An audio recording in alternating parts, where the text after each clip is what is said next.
महात्मा बुद्ध एक गांव में ठहरे हुए थे। वे प्रतिदिन शाम को वहां पर सत्संग करते थे। भक्तों की भीड़ होती थी क्योंकि उनके प्रवचनों से जीवन को सही दिशा बोध प्राप्त होता था। बुद्ध की वाणी में गजब का जादू था। उनके शब्द श्रोता के दिल में उतर जाते थे। एक युवक प्रतिदिन बुद्ध का प्रवचन सुनता था।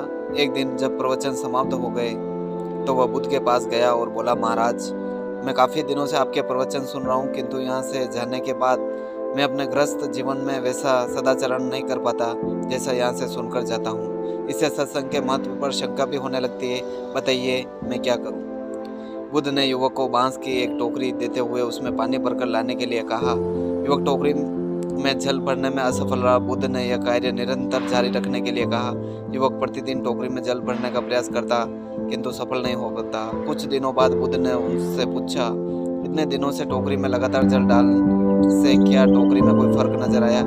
युवक बोला, एक फर्क जरूर नजर आया। पहले टोकरी के साथ मिट्टी जमा होती थी, अब वह साफ दिखाई देती है।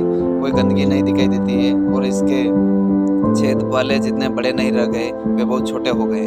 तब बुद्ध ने उसे समझाया, यदि इसी तरह उसे पानी में निरंतर डालते रहोगे तो कुछ ही दिनों में ये छेद फूलकर बंद हो जाएंगे या टोकरी में पानी भर पाओगे। इसी प्रकार जो निरंतर सत्संग करते हैं उनका मन एक दिन अवश्य निर्मल हो जाता है।